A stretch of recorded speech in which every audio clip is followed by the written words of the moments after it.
जम्मू कश्मीर की राजनीति में एक बार फिर बड़ा उलटफेर देखने को मिला है। अनुच्छेद 370 हटने के बाद पहली बार हुए राज्यसभा चुनाव के नतीजों ने सभी को चौंका दिया है। केंद्र शासित प्रदेश की 4 राज्यसभा सीटों पर हुए चुनाव में 3 सीटों पर नेशनल कॉन्फ्रेंस ने जीत हासिल की, जबकि चौथी सीट पर बीजेपी ने अप्रत्याशित रूप से बाजी मार ली है, और वो भी क्रॉस वोटिंग के जरिए।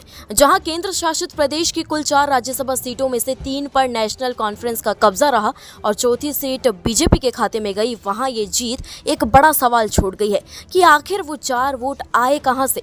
आपको बता दें, नेशनल कॉन्फ्रेंस के जिन 3 उम्मीदवारों ने मजबूत प्रदर्शन के साथ जीत हासिल की है, उनमें नाम है चौधरी मोहम्मद रमजान, सज्जाद अहमद किचलू और शमी ओबराय। तीनों को कांग्रेस, पीडीपी, सीपीआईएम और निर्दलीय विधायकों का मजबूत समर्थन मिला था।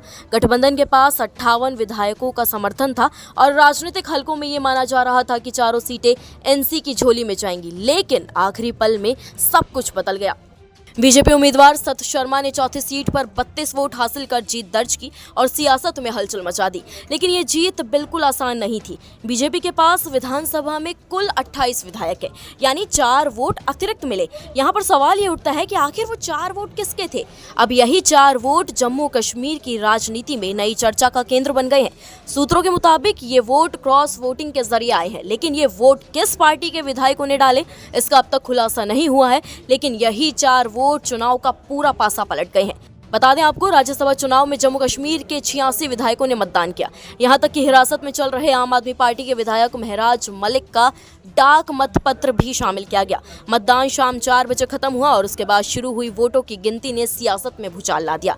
पीपुल्स कॉन्फ्रेंस के अध्यक्ष सज्जाद गनी लॉन ने मतदान से दूरी बनाई और बाद में इसे फिक्स्ड मैच बता दिया। उनका आरोप ये भी है कि एनसी ने अपने तीसरे उम्मीदवार के लिए जरूरत से ज्यादा वोट डाले, जबकि बीजेपी चौथी सीट पर खेल खेल रही थी। मुख्यमंत्री उमर अब्दुल्ला ने अपनी पार्टी के किसी भी सदस्य के क्रॉस वोटिंग करने की संभावना से इनकार कर दिया है।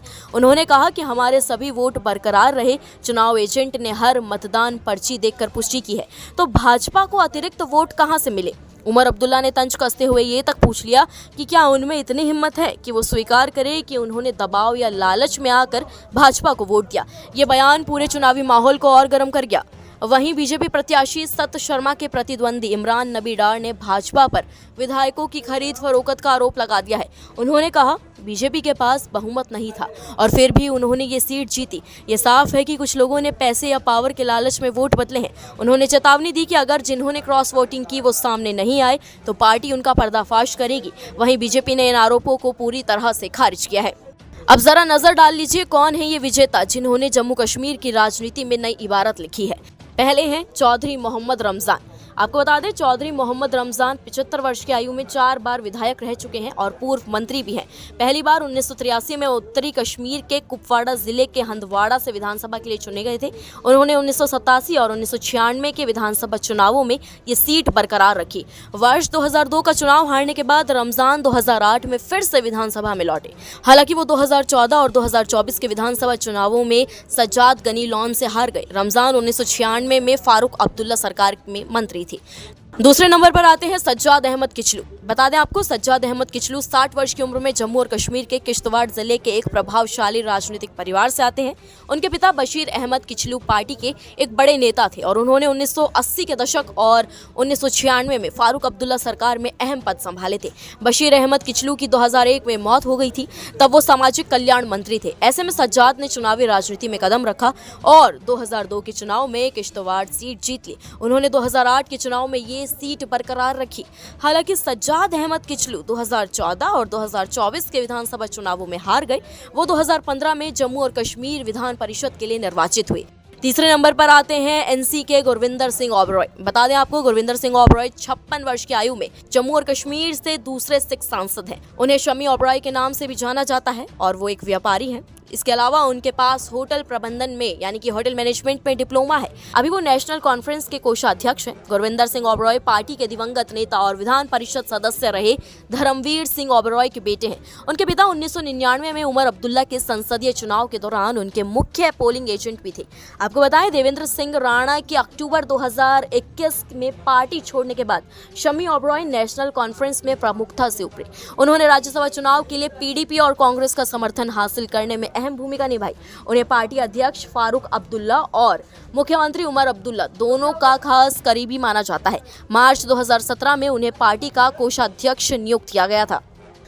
चौथे नंबर पर आते हैं बीजेपी के सत शर्मा। बताएं आपको, बीजेपी जम्मू कश्मीर के अध्यक्ष 64 वर्षीय सत शर्मा पेशे से चार्टर्ड अकाउंटेंट यानी कि सीए हैं। उन्हें पिछले साल केंद्र शासित प्रदेश में हुए विधानसभा चुनाव के बाद पार्टी का प्रदेश अध्यक्ष बनाया गया था। यह प्रदेश भाजपा प्रमुख के तौर पर उनका दूसरा कार्यकाल है। वो 2015 से 2018 तक यहां भाजपा प्रदेश अध्यक्ष रह चुके हैं।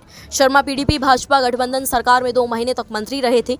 उन्होंने 2014 का विधानसभा चुनाव जम्मू पश्चिम विधानसभा क्षेत्र से भाजपा की टिकट पर जीता था। हालांकि उनकी पार्टी के 29 सीट जीतने के बावजूद वो 2024 का विधानसभा चुनाव हार गए थे।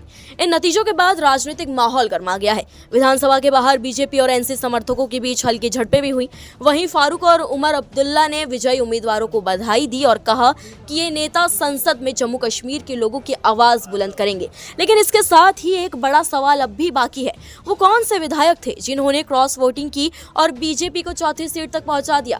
क्या ये महज रणनीति थी या सियासत का कोई और गुप्त खेल?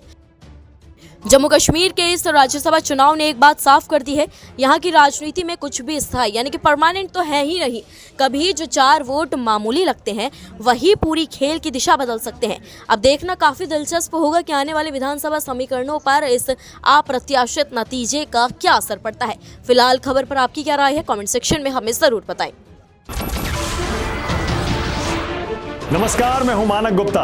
अगर आपको हमारा ये वीडियो पसंद आया हो तो इसे लाइक और शेयर जरूर करें और हाँ, हमें सब्सक्राइब और फॉलो करना ना भूलें ताकि आप देश और दुनिया की कोई खबर मिस ना करें। तो जुड़े रहिए हमारे साथ और देखते रहिए न्यूज़ 24।